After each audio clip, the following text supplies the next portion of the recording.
Good evening and welcome to Real Talk, Phi Beta Sigma Fraternity's annual think tank and forum, which is devoted to discussing real topics, real issues affecting the African American community. My name is Darrell Anthony Anderson Sr., and I'm the International Executive Director for Phi Beta Sigma Fraternity Incorporated. We are excited that you've chosen to join us today. We really are. On this evening, we take part in a bold conversation on the importance and responsibility of community conscious men to mobilize and encourage citizens to vote. These are critical times for our country, and especially the African American community. As a brotherhood of conscious men actively serving our communities, Phi Beta Sigma Fraternity is committed to addressing and tackling the issues that plague our young men, our men of color, and communities of color around the globe. There is so much work to do. And as this upcoming general election is critically dependent upon the execution of everyone's voting right, we need you to vote. The future of our democracy is upon us, and we, as conscious men, must do all that we can to elevate the attendance at the polls. Phi Beta Sigma Fraternity is committed to the cause as we share the fraternity's Project Vote program. We've got a great program here for you this evening. I'm Donna Edwards, and it's great to be with my Sigma brothers and friends to talk about the election in a really volatile time and an important time. And we know that your vote really matters. And so I think while we wait for that video, why don't we have a chance to, there we go, there's the video, it's up. Our voting strength, Phi Beta Sigma Fraternity's program to mobilize the vote. As the nation enters the general election of November 2020, it is crucial that the entire eligible voting population is registered, educated, and mobilized to aid in restoring a more harmonious social order for our country. It is up to organizations who are dedicated to fighting against low voter turnout and voter suppression to take the lead. Phi Beta Sigma Fraternity Incorporated is an example of that type of organization. For over 100 years, the Brotherhood of Conscious Men have made it their just cause to be in the forefront of championing efforts towards social change. We are meeting the challenges of protecting, encouraging, and facilitating our right and responsibility to go to the polls and engage the political process. We are championing change during the 2020 elections and Census 2020. Our plan has three main components: partnerships, member education, and grassroots brotherhood activism. Phi Beta Sigma has partnered with amazing organizations to support and work alongside nationally and locally. Our joint orders with the NAACP and the National Urban League allow us to have additional infrastructure needed to have maximum impact. There are several campaigns focused on voter registration and anti-voter suppression with which we have developed working relationships, including former First Lady Michelle Obama's When We All Vote, former Georgia State Representative Stacey Abrams' Fair Fight 2020, nationalvoterregistrationtoday.org, Adopt a Precinct, and finally, we have the constitutionally bound partnership with our sisters of Zeta Phi Beta Sorority Incorporated. On National Voter Registration Day, Phi Beta Sigma engaged nationwide with the mantra, "Register in September, vote in November." This effort gave crucial support to ensuring advancement of the key goals: registering voters, mobilizing volunteers, educating voters, and uniting for a common purpose. The Sigma Project Vote team formulated fraternity-wide strategies to increase engagement in registration, education, and mobilization. This team of regional coordinators is dedicated to making every effort to ensure that each state, area, city, and chapter gets adequate support. They also share best practices to help make sure no opportunity is left uncovered. Grassroots brotherhood activism focuses on maximizing our collective power as well as harnessing the creativity, local knowledge, and personal drive of individual brothers and chapters. With our collective might, Sigma must step to the forefront and employ its full potential to impact the political process. While every organization must use financial resources to impact politics, we must not forget that it is the enthusiastic and deeply felt personal appeal to John Q. Public that captures the will of everyday people.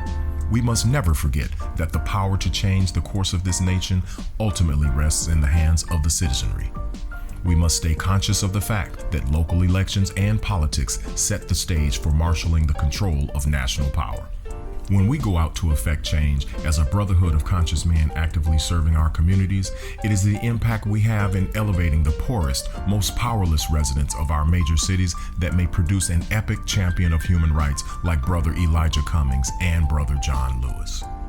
Let us honor their memories and create great change by serving with a resolve that they will be proud. Phi Beta Sigma Fraternity Incorporated, Project Vote.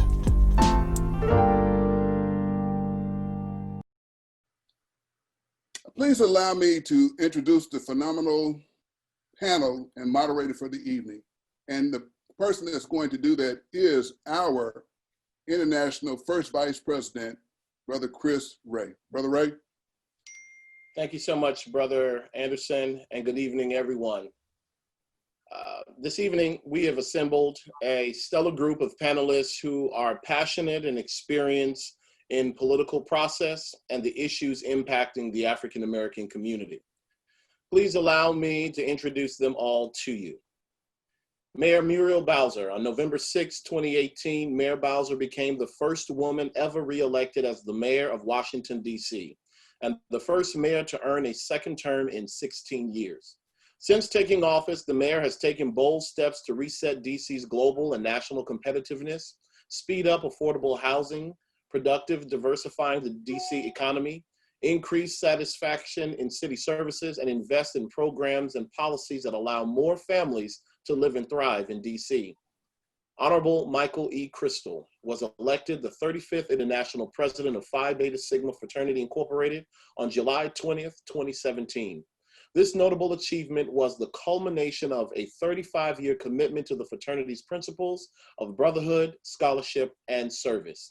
He's currently the Vice President of Operations for the Kroger Company in Phoenix, Arizona, where he's responsible for leading a team of 22,000 employees within 122 stores in Metro Phoenix and Tucson. Michael has increased sales within the division by championing an improved shopping experience, high-level merchandising standards, people development, and accountability of his team to deliver the desired financial results. Joe Madison is a groundbreaking radio personality and civil rights activist who has devoted his career to raising awareness about issues around the world, encouraging dialogue among people of different backgrounds, and raising money to support multicultural education and institutions. Known as the Black Eagle, he can be heard weekday mornings on Sirius XM's Urban View. Joe uses his show as a platform for inspiring action on critical issues affecting the African American community. In 2015, Joe set a Guinness World Record for the longest on-air broadcast, 52 hours, which raised more than $200,000 for the National Museum of African American History and Culture. He is a member of Phi Beta Sigma Fraternity Incorporated. Tyleek M. McMillan is a recent graduate of North Carolina A&T State University, where he graduated with a Bachelor's of Science in Political Science. At 23, Tyleek knows how to make change in the world. Since the age of 13, under the leadership of Reverend Al Sharpton, he has served as the Southern Eastern Region Youth Director, current Washington, D.C. Bureau Policy Advisor, and National Director of Youth and College for the National Action Network, one of the nation's leading civil rights organizations. In his current capacity, Tyleek works alongside the D.C. Bureau Chief, moving the organization from demonstration to legislation, serving as a conduit for information about what is happening in the halls of Congress, in the Office of Administration of the President, and in the Chamber of the United States Supreme Court. He is a member of Phi Beta Sigma Fraternity. Mark H. Muriel is president Good morning. of the National Urban League, the nation's largest historic civil rights and urban advocacy organization. As mayor of New Orleans from 1994 to 2002, Muriel led New Orleans' Renaissance and left office with a 70% approval rating. A graduate of the University of Pennsylvania with a degree in economics and African American studies, he also holds a law degree from the Georgetown University. And last but certainly not least, our moderator for this evening's discussion, Donna Fern Edwards, served from 2009 to 2017 in the U.S. House of Representatives from Maryland's 4th Congressional District. The district includes most of Prince George's County, as well as part of Anne Arundel County. She's a member of the Democratic Party. A lawyer and longtime community activist, on June 19, 2008, she became the first African-American woman to represent Maryland in the United States Congress. Edwards has been a political commentator and analyst for NBC and MSNBC television networks. She was inducted as an honorary member of Zeta Phi Beta Sorority Incorporated in 2014. So before we turn it over to Donna, please, everyone, please give a round of applause to our audiences out there. Give a virtual round of applause to our audiences out there. Donna, take it away. Great. Thank you so much for introducing me and the rest of the panel. We're going to have a great discussion this evening, and the hour is going to go by really quickly. And so let's just kick it off, because this is a really volatile election season. There's a lot at stake. We've had issues in the news and affecting the election that we could not have possibly dreamed of even a year ago. And so I want to start out with President Crystal. You know, one of the things that's really interesting is that there are so many issues to be considered. What do you think are the most pressing issues for the Black community to consider as we go to the polls in November? Thanks, Donna, and certainly thanks to our panelists. I'm certainly looking forward to this discussion. You know, for me, Donna, when I think about the impact within our community, certainly race relations are critical. But to me, it's all rooted in economic development. You know, what are we doing to really challenge our candidates to really champion home ownership? Because we know there's a gap between white and Black home ownership. When you think about accelerating unemployment, or more importantly, employment, as we see the gap between the African-American community and within the majority community. And then certainly economic development on investment in small businesses, but specifically African-American businesses. So to me, those are the three, but we certainly got to address the elevated and escalated racial issues that have occurred that we've seen this last summer. Well, you know, Mayor Bowser, and it's good to see you this evening. Hello, my friend. You You know, you are the mayor of the nation's capital. I like to call it the 51st state. Me too. So there are some really important issues that you have to deal with as mayor, but they are, they're representative of what a lot of mayors all across the country are facing. And so can you tell us about some of those challenges and the ways in which you think, both as mayor of your city, but also mayors across the country are thinking about as they take to the polls?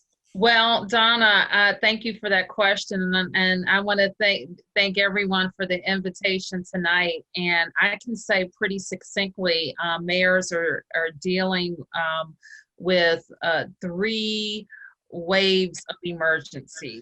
First, we have the global pandemic, we have the racial reckoning, and we have the economic devastation caused by COVID.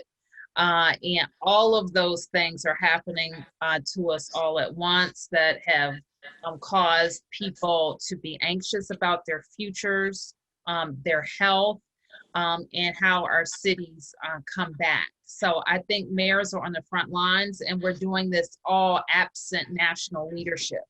And a global pandemic is, if there's nothing that a national government should do, certainly is to keep people safe and healthy and protect us from global pandemics and help us respond. And so I think mayors are on the front lines, and we need help. We need help from our national leadership. Thanks so much for that. And, you know, I was thinking, as Mayor Bowser was speaking, of course, Mark Muriel, you were a mayor too. And, and now, of course, at the Urban League, you get to see all across the country ways in which communities are struggling to build their economies, get people employed, making sure that they can really take advantage of the 21st century. But I wonder, for Black communities, are there particular issues that affect our communities in different ways that we need to elevate in this election cycle? And do you see the candidates really doing that?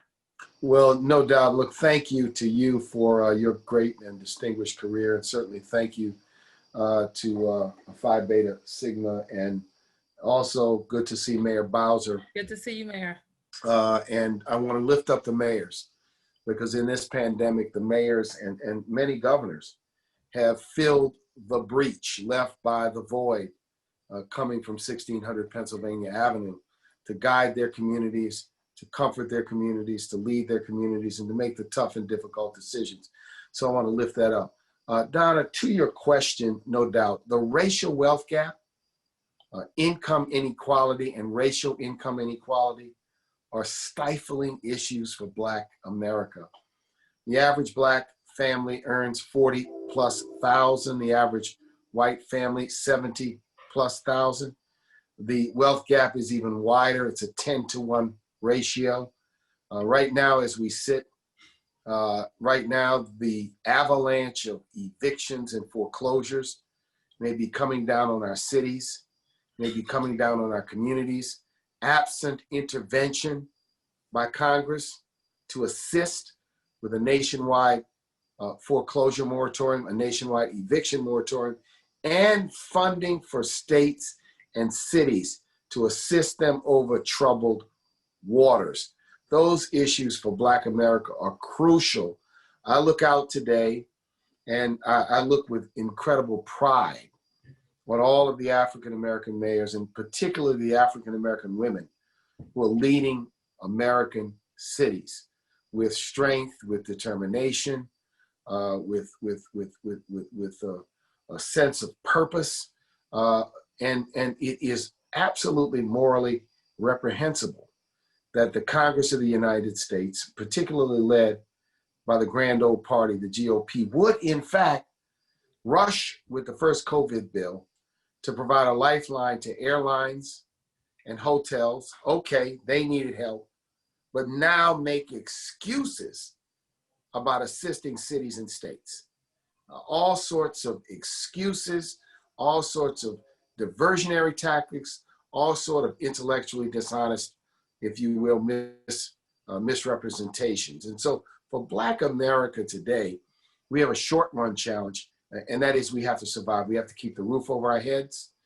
We have to try we have to hope that there's going to be continuation of enhanced unemployment, the things that are necessary for us to keep a roof over our head, food, clothing, and shelter, while working on the long-term issues. Now, as to the candidates, we certainly would like to see a broader debate about these issues, but I think we know where both of these candidates stand on these issues, and whether they verbalize it every day, a little research will point to where it is. We know that the current administration has had the least diverse cabinet in American history. We know the current administration has failed to enforce civil rights laws across the way. We know the current administration has sought to undo fair housing rules at the Department of Housing and Urban Development.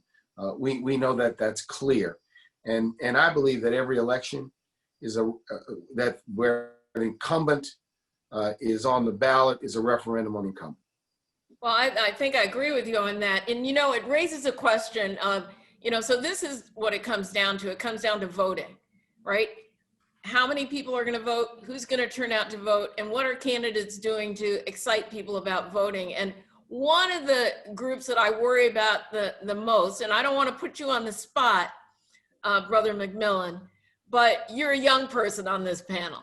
And, you know, I mean, look, I'm the mother of a 32-year-old, and it's hard to say that, but I am. And I see the messages that are being directed to him through social media in this election cycle. And they are, in my view, they're messages that are designed to make him decide not to vote. Now, his mother's not going to let him do that. But I wonder, Tyler, if you could speak to, you know, how the current issues around the social justice movements that have been really led by Black young people, not just through Black Lives Matter, but young people really pouring onto the streets, discovering their activism, and how that connects to what's going to happen to help them turn out to vote on November 3rd? And will they?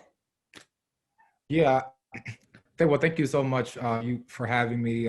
Thank you, Brother President, for your leadership. And I'm honored to share this space with so many dynamic people that I look up to. First and foremost, I would say this is a very historical election. This is an election of our time. Over 4 million young people are eligible to vote this year. And I think we understand our power in this moment. We understand that this fight that we're in is not only for ourselves and our families, but this fight we're in is for generations yet unborn, in the words of late Congressman Elijah Cummings. We understand that it's important when we're talking about these issues of reimagining what public safety looks like, or the health in the state of COVID, and education and voting rights and women's rights, climate change. We understand that all of this is on the ballot, not just for now, but for generations yet unborn. And so when I hear, the saying of young people are not going to the polls, I think that we understand our power in this moment. But I think, yes, we come with a sense of expectancy. Where young people in this moment, as you know, we don't come asking for permission. And so in this moment, young people know what we want. And so we're not coming to ask for justice. We're not coming to negotiate justice. But young folks in this moment are here to demand justice. And we understand the power of this moment. And we understand that what we do now echoes through generations, as President Barack Obama said. I'm going to ask you a follow-up on that. Do you feel like the candidates, whether they are at the federal level or state and local, are really intentionally speaking to the issues that are important to young people, and are they engaging them? Yeah, I think just looking at, VP Biden's plan, it is a very progressive plan that we have not seen among any candidate running for office. But of course, I think there's always room as we look at organizers in the streets that are looking for, other things to be added to the agenda. His plan for criminal justice it's great. And I think it's also good to understand that as we talk about Black issues, that criminal justice isn't the only Black issue. As we understand, there's opportunity in education and in healthcare, and opportunities in attaining wealth in this country, and all these other areas that affect the lives of Black people. But I do think it's very progressive, but I do think there's definitely ways to understand some of the plans that are coming from the streets, things that are feasible to add to the plan. But I definitely agree that his plan is definitely more progressive than anything that we have seen in the past. Well, now I'm going to turn to my good friend, Joe Madison, the Black Eagle, because you talk to people, you speak with them all day long. You hear what they're saying. How do you think what issues do you think are really playing out for Black voters as they get ready to vote? And actually, many people are starting to vote already. They're voting down in North Carolina. What issues do you see kind of rising up as you hear from voters every day? Yeah, and let me add one other state not far from us where we are right now, across the Potomac, Virginia. Right. Will start voting, and they're making it exceptionally easy.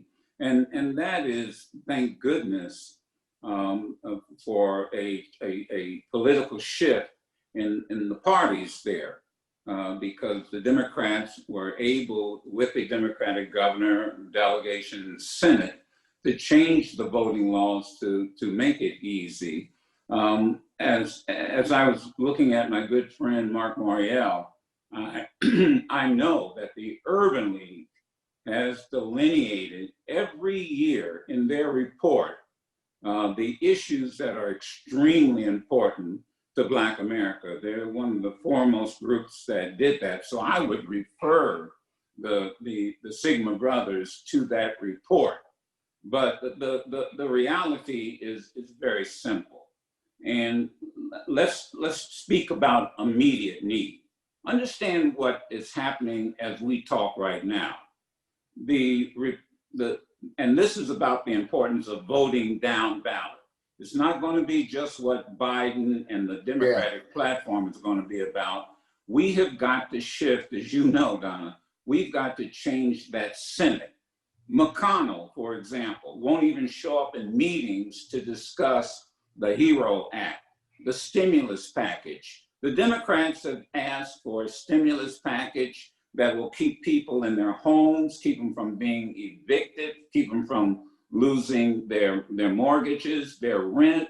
They are attempting to provide and put food on tables, maintain health insurance. You have a president of the United States that had the audacity to say he has had a plan for health insurance, but over the last 4 years, and every time we talk to him about it, it's next week, next month. Where in the heck is the plan? And as he talks about the plan, he tells us, well, you know, don't worry about it. I'm going to take care of people with, preconditions. And the reality is, as he tells us that, his lawyers are in court trying to gut the Affordable Care Act.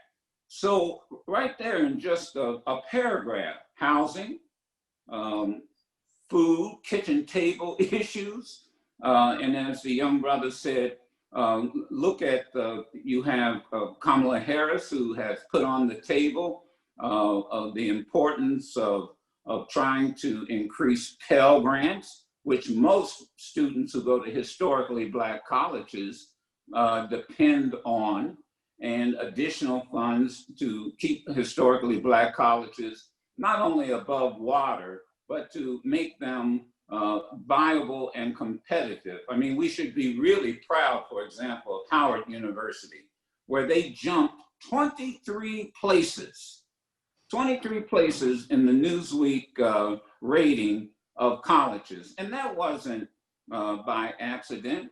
That was because of the investment and the work that the members of Congress are doing. So these are the issues, but in the immediate issue between now and November 3rd is really bread and butter issues. People are in line. We have folk in line who never thought they'd have to be in line to get food, just to get food. And Republicans in the United States Senate went from, we don't want 3 trillion. Okay, how much do you want? And you know how the process works. Oh, well, let's cut it down to 1 trillion. And the Democrats said, no, you can't do that. And let's start all over. Let's give us another figure. And McConnell went down to 500 billion. So he went from 3 trillion to billion, and he won't even show up to negotiate. So it's not just President Biden and his platform, but I say, please understand, vote this down ballot. We must clear house. You've got to clear house. And people should realize, or else we're going to be right back where we started from. right. I mean, and people should realize, of course, you know, next year is a redistricting year. You know, we finish the census and then we redraw lines, and so state legislative races are important. Every single race. So. And can I bring up the census? Thank you for reminding me. You have a president of the United States who actually suggested we ought to cut the numeration short. Yeah, and I want to let you all know, I want to add, since you're talking about the census, you know, we have filed suit against the Census Bureau in the Federal District Court in Maryland. Oh, good. And rather, it's the Federal District Court in California. We have another lawsuit in the Federal District Court in Maryland against the Postal Service. We got a temporary restraining order against the census in California. It's a nationwide temporary restraining order, and we've got a hearing over the next few days to get a preliminary injunction. I mean, we have decided we're going to go to court. We're going to challenge these actions in court. We have to be prepared to challenge election practices in court. I just heard a news clip just before I got on this Zoom that the rate of rejections for Black voters of mail ballots in North Carolina exceeds that of whites.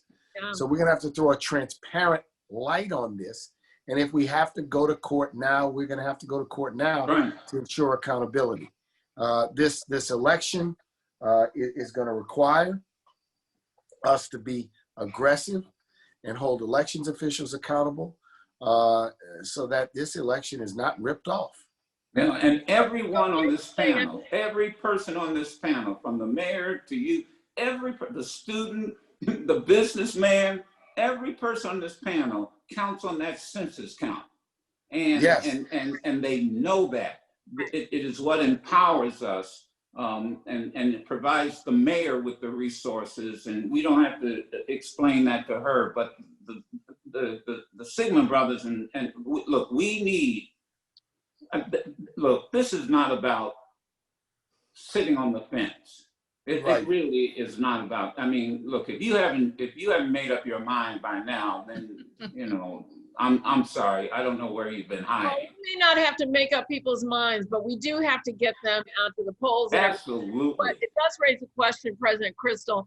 You know, all the time, I'm sure Sigma brothers, and I know because I've been on a ballot, our two mayors have been on the ballot, and people are always asking, what can I do?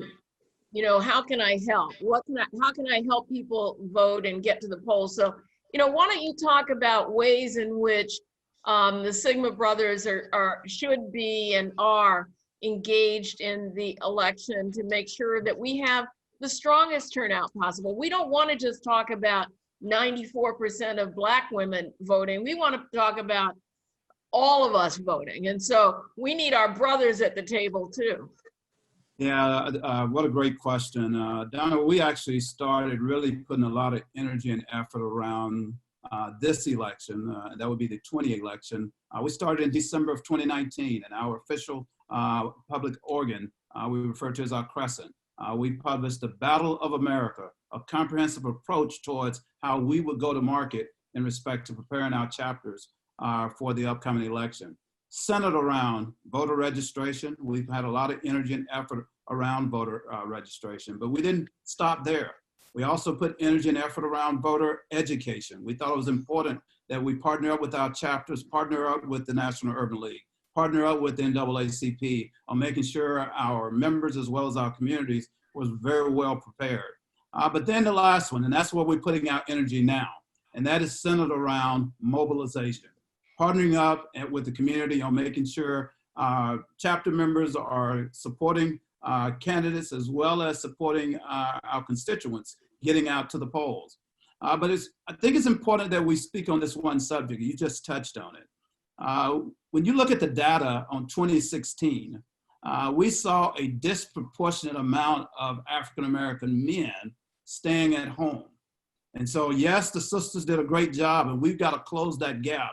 And one of the things that we're doing as a D9 community, working on the issues we just talked about, but the 5 fraternities are really working to register 3 million African-American men during this election cycle. And as we work towards registering those African-American men, we also put together a mobilization effort around getting those men to the polls. We've got to close that gap, and we're working very strategically around doing it. Partnering with NAACP, partnering with Mark and his group as well, and we think through that collective effort, we can do so. So Mayor Bowser, you know a little something about turning people out to vote. Tell me what some of the challenges you're facing as mayor in this era of the COVID pandemic in terms of making sure that polling places are available safely and that people can do their mail-in voting, because I think it would be instructive to know what you're thinking about in terms of what's going on in the rest of the country. Well, our elections are run by an independent board, and so I have been supporting them by meeting with them weekly, actually, to make sure that they have all the resources that they need, because quite frankly, they didn't do a great job in our June primary. I, for one, waited in line over 2.5 hours to vote. And so this go around for the general, they're mailing to all residents a ballot. We're helping them install vote boxes, like ballot boxes. And there are going to be expanded early voting sites. And we're really trying to brand this as election week. So we think with all of those things, we should be ready for it. So we're trying to get the vote out early. But just to kind of put this in context, I took my mom to Costco this morning, and one of my constituents, a senior, she stopped me, and she had seen me, and she circled back to come back and talk to me. We know how that works. Yes. And she said, now tell me about these ballots, and when am I going to get my ballot, and where can I take my ballot, and can I take it to the Capitol Center? And so that just tells you that people are thinking about it, they're making a plan. But there's also some uncertainty out there. So that's part of the getting ready for it. And you know where we are, we're kind of in what I call the belly of the beast. So if there's going to be now, in addition to making sure our residents can vote, we have a neighbor at 1600 Pennsylvania Avenue that's liable to say or do anything on election night. So what we're also preparing for are more First Amendment activities leading up to the election, follow the election, and the inauguration. So we're working on all of those things. But I got to tell you, the thing that worries me the most about voting is excitement and energy, because we know we're all like political people, so we're going to do whatever it takes to vote. But there are a lot of people who are not. And so if it's at all difficult, or if they're not in love with a candidate, or they're not going to go. And so from now to then, we have to make sure that people are excited to vote. They're excited about our candidate. You know, I have a candidate, and that they know what the stakes are of not voting, and we have to get out there and do it. And so sometimes we're kind of in an echo chamber, talking to people who are politically active and motivated. But a lot of our fellow Americans are trying to make it, and sometimes they don't think that it matters who wins. And we have to do everything that we can between now and November the 3rd to emphasize that it matters. It can actually get worse. The thing I liked so much about what First Lady Obama said during the convention was, it can get worse. So it matters who wins on November 3rd. Yeah, you know, it reminds me, Talik, that in a normal kind of presidential cycle, we would see, you know, concerts where young people could come and they get registered to vote, and we'd see, you know, rallies with, I mean, we're seeing rallies on, you know, some side, pretty unsafe rallies without people without masks on, but that's not really possible in this environment. And so I think, you know, what part of what the mayor has said is, it is really a challenge, especially for younger voters, to make sure that they are enthusiastic and excited about voting. Absent that, are there other ways through social media that some of those things are happening? Yes. Just in a way, we think about Rock the Vote, we think about When We All Vote, and having these online concerts, we're getting folks excited to register to vote. What I encourage my friends to vote early. Ensure you're versed on voter ID laws that are in your state. Sign up to be poll monitors. We have to protect this elections together. Sign up to be a Voter Brigade, National Action Network. We're doing a thing with voter brigades where we're sending out information for folks in local communities to help protect the election in their communities. And then community organizers, we understand, as the mayor just said, she stood in line for over 2 hours. Lines are going to be long. And so if we're community organizers and giving out water or giving seniors chairs to sit down to keep them from standing in line for so long, or if we know it's going to be cold in November, giving out heat, little pocket warmers to keep folks, to encourage folks to stay in line.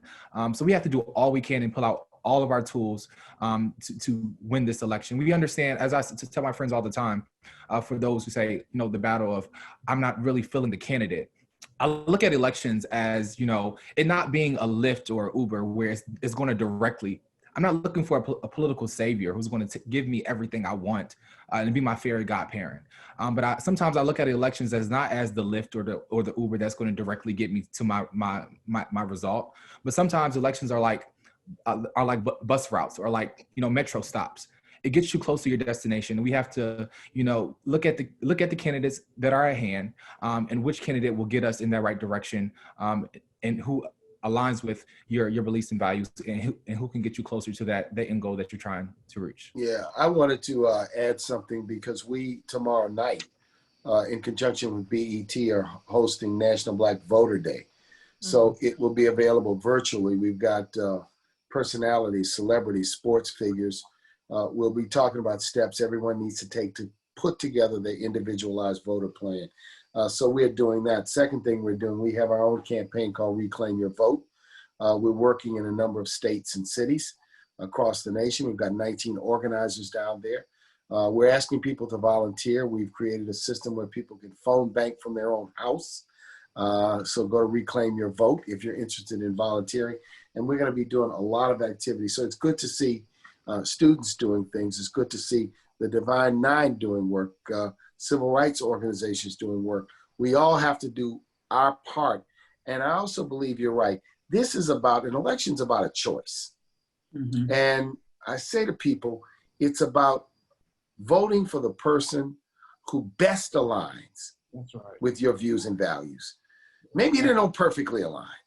Maybe it's not, hey, it's not going to be a perfect alignment, but best aligned. And remember, it's not just about the presidency. It's about everything down the ticket. The Senate, the House, the state legislature, those communities where they elect judges and city council members and clerks of court. All of those are important. And what we can't have, what we got to avoid, is this ballot fall off process, which in some Black communities is as high as 50%. From the top of the ballot to the bottom of the ballot, the number of people who don't vote, other than at the top of the ballot. So we want people to be educated. We want them to have a personal voting plan, and we want to make sure they get to the polls. Well, speaking of that, Joe, I think sometimes people don't really understand what it means to make a plan to vote. They are running to the store and somebody says, or they see somebody has a sticker on and they say, oh yeah, today's election day, let me go vote. This election is going to be, I know people who've done that, believe me, but this election is going to be different. And people are going to have to not just make their plan to vote, but they're going to have to make their backup plan to vote. Do you hear people talking about that? Not on my show. Yeah. You really want to know the truth. But I would add to another concern, and I want to be as positive. Remember, November the 3rd is the last day to vote. Right. The plan, because that's what I'm focusing on, should be, and we should all be in with our organizations, encouraging people to vote early. That's right. I mean, this, and start it now, because as you said when we first started the conference, some states have already. So I think in addition to keeping, talking about November 3rd, that's the last day. I think we can start pushing our message out there on the internet and on social media to start voting early. And I'm optimistic, especially when it comes to young people. Look, I remember when you had to pass out flyers and you went door to door. You had to knock on doors. When I was with the NAACP doing their political action work, I mean, we would go to cheese lines. We would have to go door to door and get volunteers. My children are about the same age as your children. They can get 2,000 people in what they call a flash mob to go to a dance in a half an hour.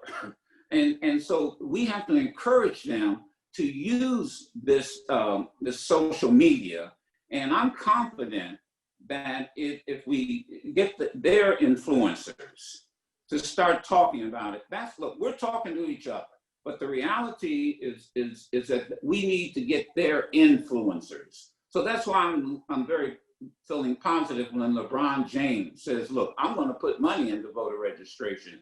And let me add some other thought, and that is we need to talk to our brothers and sisters who have been incarcerated around this country, who are being told in many states they can't vote, when in reality, many states are allowing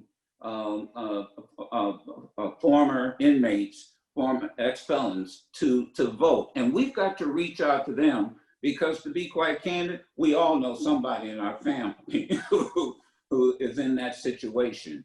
And we need to reach out to them to encourage. We need to touch every base. And I would tell my brothers in Sigma, when you go to register people to vote, you know, you should go to the lines where people are in their cars getting food and talk to them while they're in that mile-long line.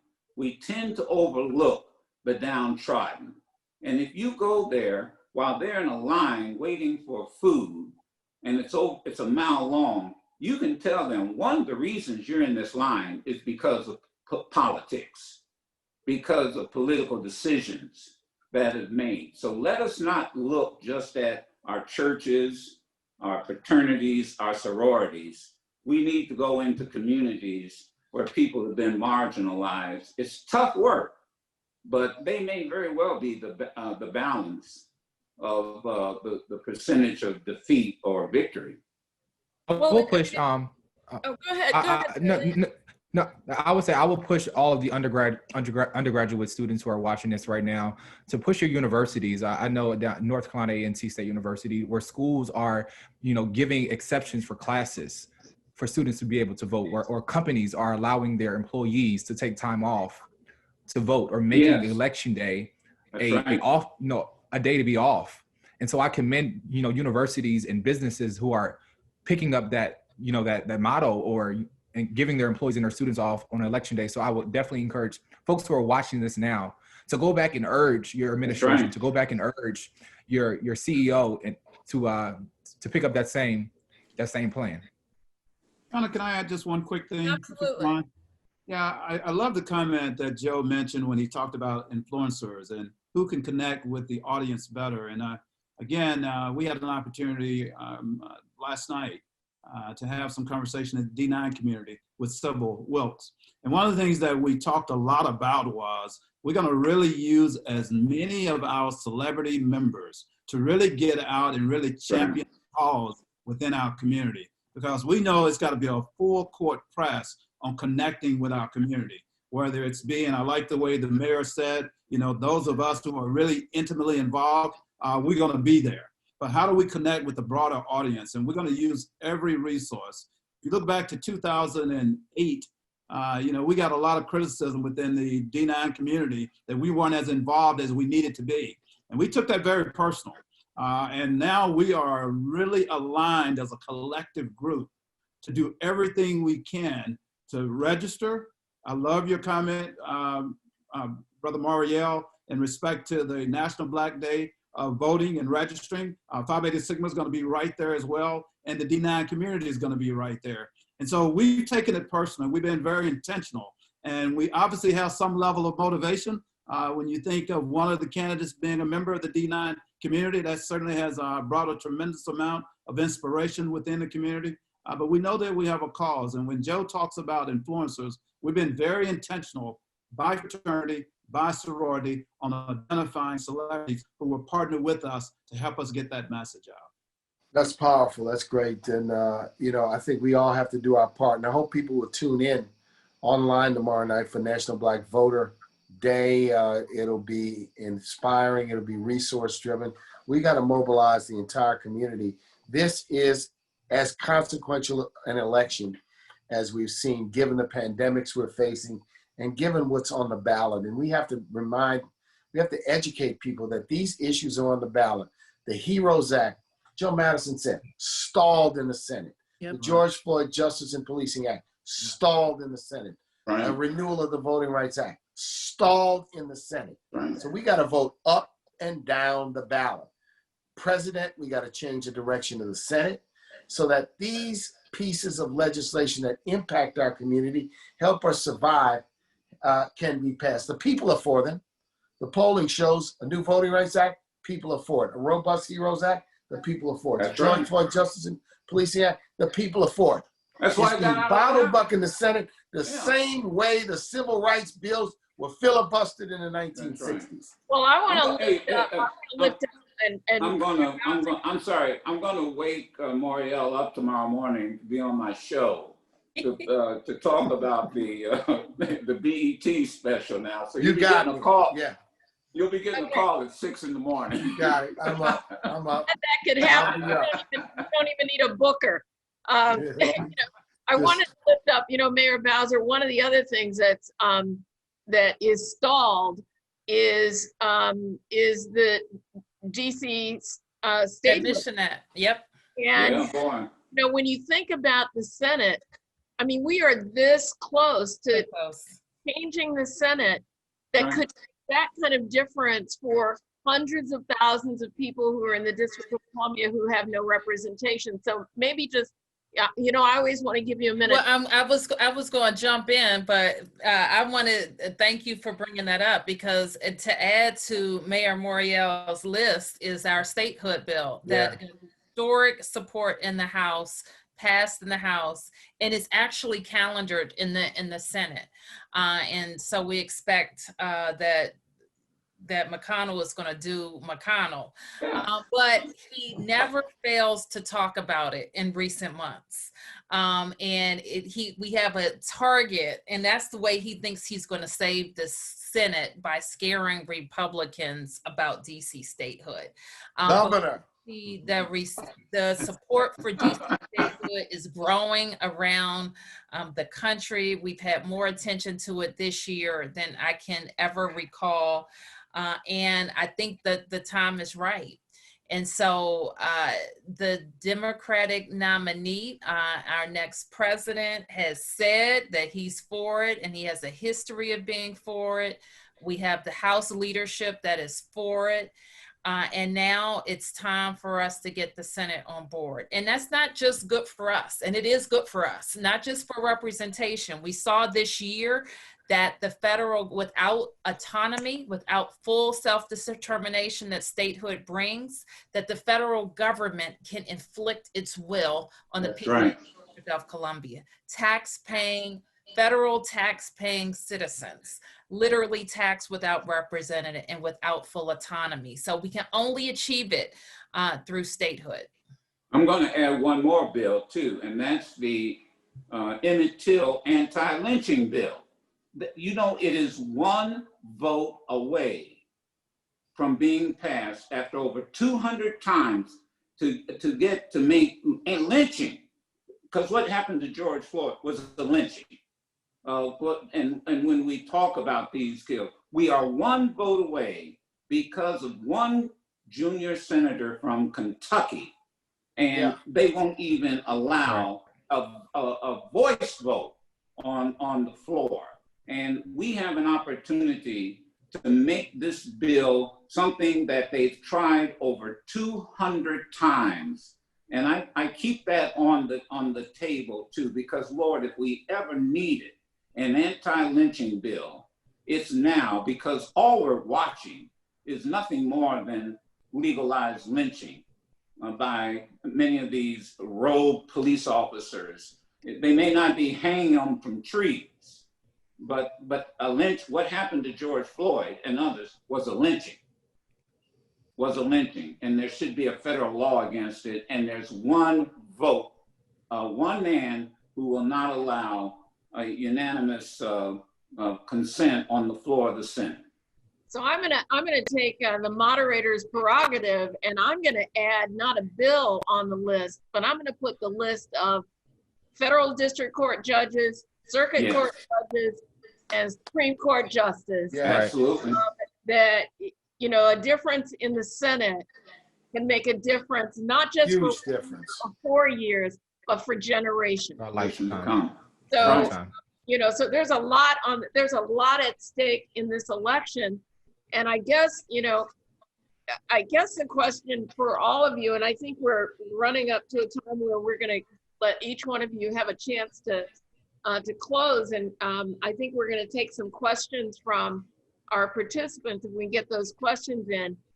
But, you know, I guess with so much at stake, it's not one thing that should bring people to the, you know, to cast their ballots, but it can be a list and you can choose your own list. And so I think, you know, as we close this part and go into questions from our participants, our audience, I wonder if each of you could kind of comment on what the, you know, what the one or two things are that are your priorities that you want voters to focus on as they take to the polls.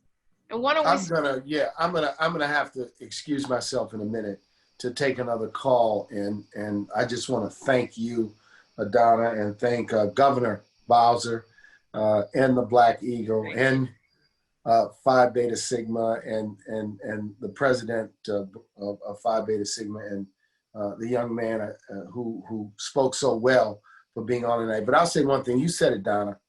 The Supreme Court. The Supreme Court. Right. One seat on the Supreme Court. Right. They hijacked the last seat from Barack Obama. They stole the last seat from Barack Obama. We cannot lose another seat on the Supreme Court. To lose another seat means they'll be trying to deconstitutionalize affirmative action, a woman's right to choose, the Voting Rights Act writ large. If people could focus on that, the Supreme Court. So, Joe, if you want to call me in the morning, I'll be there. I'll be up at 5:30. So, thanks everybody for having me tonight. So much, Gotta hop on another call. Thanks. God Thanks bless. for all your work. Thank you. Mayor Bowser, I know your time is short too, so if you want to give us a couple of things that we should keep in mind. Well, I think we should keep in mind that we've allowed our White House to be taken over by a president who's interested in his own personal gain.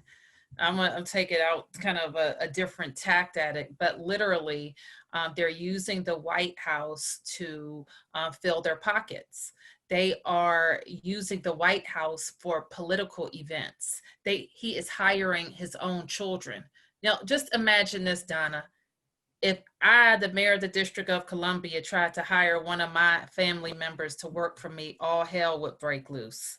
And the president of the United States can hire his own child. They've even just corrupted processes to procure buildings. And so we just can't trust anything that he does. And that it's the best for the American people. We always think it's best for him. So at a very basic and fundamental level, the American presidency should not be used for one man's profit or self-aggrandizement. And I'm voting to replace a president and to replace a president who cares about the American people, puts the American people first, and is somebody that is respectful and respected by Americans and by the world.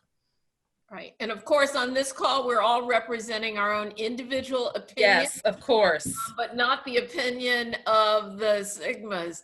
And so, but I really appreciate your sharing that, because I do think each of us makes an individual decision about what motivates us to vote. And for me, it's just about democracy, and it's about having a republic that upholds its constitution and fulfills its responsibilities to its citizens. And, I don't know that that's happening right.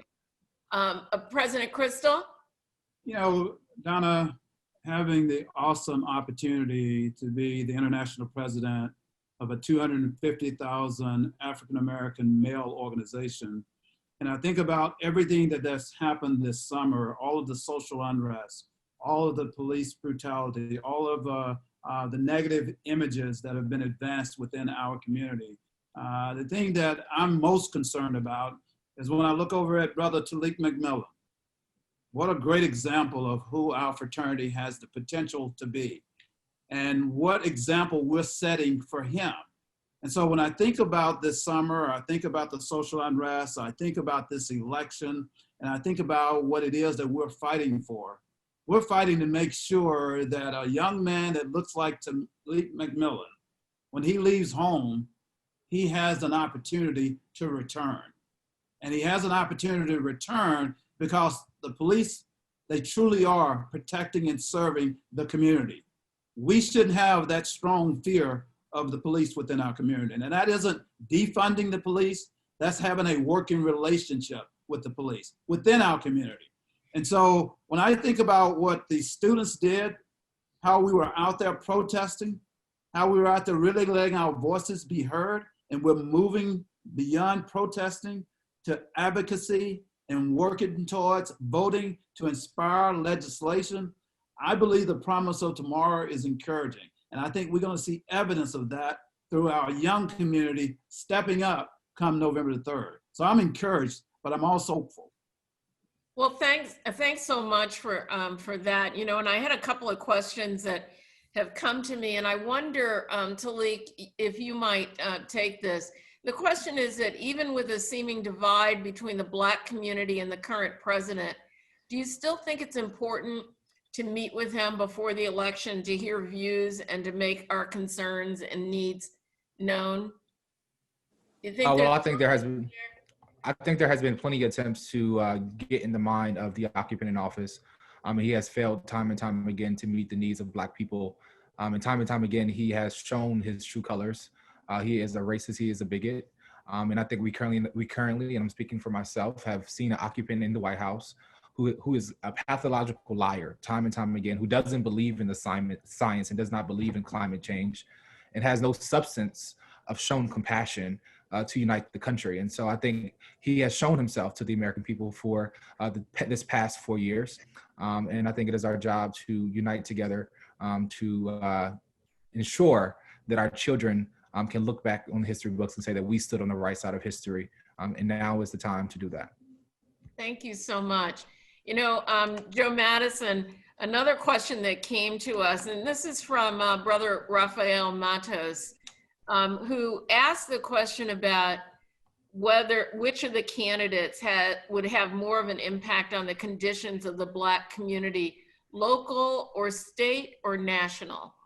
All three. And you know this, and that's a great question. Look, we just talked to a mayor. And when you listen to remember what she said, I ran into one of my constituents in Costco who asked me about the process of voting. Where will I be voting? The people the elected officials on the local level are the ones who deal with everyday issues from whether it's trash collection to the courts. It's every day, filling potholes, licensing, and then the state level, of course, and then the federal level. So you have to engage all of these elected officials. And so that's a simple question to answer. That's why I said, and everyone I think has agreed, you cannot just vote for the president and then leave the ballot empty. You've got to go down that ballot all the way down to whoever they look. You know, most people don't even know who their state legislator is. You know that, and so you have to. It's everybody. And I do want to add one other thing. And I'm going to say this because I'm not part of this political class. I get to be very direct and sometimes unfiltered on serious. Thank goodness. But I'm going to tell you something. We cannot win this election. I'm speaking for myself, not the Sigmas. If President Trump if this election is close, all hell's going to break loose. I'm convinced of that. I am thoroughly convinced. This has to be a large, huge turnout. I interviewed the Secretary of State of Oregon, where they've been doing voting by mail for 20 years, Donna. Do you know that they have an 85 to 90% turnout? And if we have that kind of turnout in our community, then I don't care what happens afterwards, it's over and done. But if it's thin, I'm telling you, it's going to be rough for between November 3rd and January 20th. That's great. Look, I owe our audience a correction. Those questions actually were not from Raphael. He was just sharing them with me from our audience out there. And so thank you very much for your questions. But, you know, Joe raises a really interesting point, and it is about what our contingency plans are for any potential outcomes for November 3rd. And I've always said we do not have an election day. We have an election season. Right. Patient with the votes as they're counted. And if all of these mail-in ballots are coming in, it may take a week or two before the election results can be certified. And, you know, Mayor, it's going to fall to you and people like you, yes, to kind of hold the peace as we wait for those results, even as we might have somebody in the White House who's saying, I won on election day and it's all over. So share with me, how do you do that? I have to pray on that one because that one is going to be, that's going to be something. And even for us, we have, you talking about like all politics are local. We think that we're going to have a closely contested at-large city council race.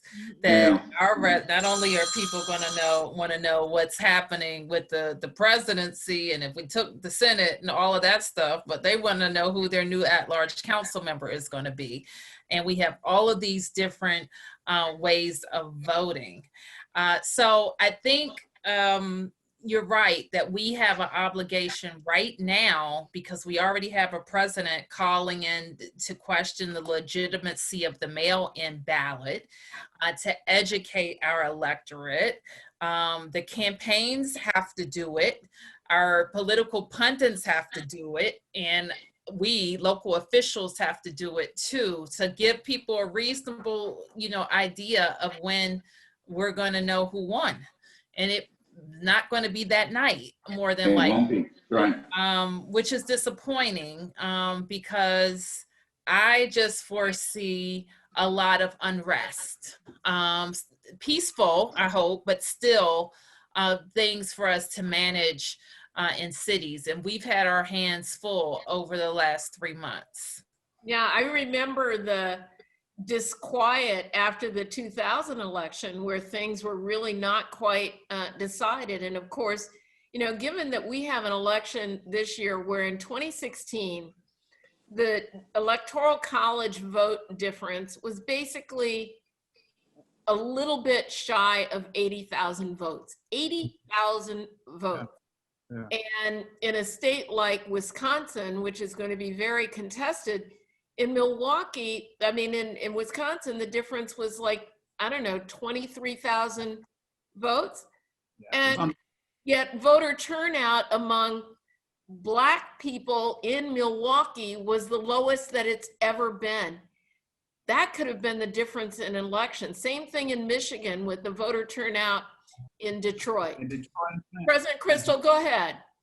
No, I just think that's so important. And then when you dial into that, as Joe was touching on, Black women show up strong. It was Black men who really was on the back seat of both of those.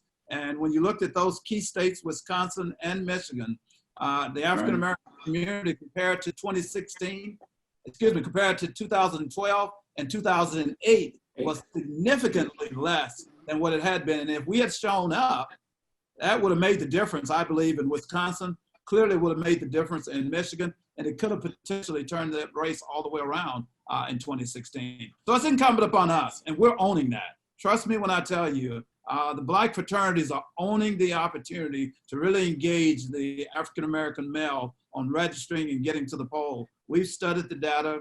The NAACP has given us great information. And we know it's about 13 key states that we have the best opportunity to really close that index. And we're not just broadly looking, we're really targeting on those 13 states where we can really, see higher engagement specifically within our community. And so, yeah, huge opportunity. Donna, I got to sign off now, but thank you. And thank you, Mr. President, for inviting me. I really appreciate being included. Thank you. Thanks for the opportunity on allowing us to paint that beautiful mural there, Black Lives Matter. Absolutely, You of course. We partnered up with you. Really appreciated that. Absolutely. Have a blessed one. Thanks so much for your leadership, Mayor Bowser. Always good to see you. Thank you. We'll see you on November 4th. Yep. Listen, everybody, I think we've come to about the close here. It's been great to have our special guests with us. Joe Madison, thank you so much for sticking it out. I know you have your early morning, and Tylee. Yeah, 3 a.m. and President Crystal, thank you so much for your leadership. This is a really important year, and for all of our friends and brothers out there, your votes really matter, and we want you to show up. And as Joe Madison said, we don't want you to just wait until the last day on November 3rd, but we want you to right now. And it right was now for us to have this conversation this evening. So thanks, and I'm going to turn it back to you. You know, again, Donna, thank you for the opportunity. Congratulations on an excellent job, and to the panel that was here, a huge thanks to them as well. You know, I think the Honorable John Lewis, one of our fraternity brothers, said it best. You know, the vote is the most powerful nonviolent tool we have, and we have every opportunity to advance that in a meaningful way. Really proud of the partnership we have with our D9 community. I can't say that enough. You're going to see Black fraternities, Black sororities out within the community in a very aggressive way, registering to the time that cutoff, really challenging our members to partner up on getting people within the community to the polls, and then making sure that we're doing everything we can on that November 3rd to make a peaceful November the 4th. And so as a Brotherhood of Conscious Men, we know our responsibility. And for the audience who participated tonight, we really appreciate you joining in. And with that, Brother Ballard, I think I'm gonna turn it over to you to give us an opportunity to exit out. But again, thanks to everybody for joining in. Thank you. Thank you. God bless. Go mob.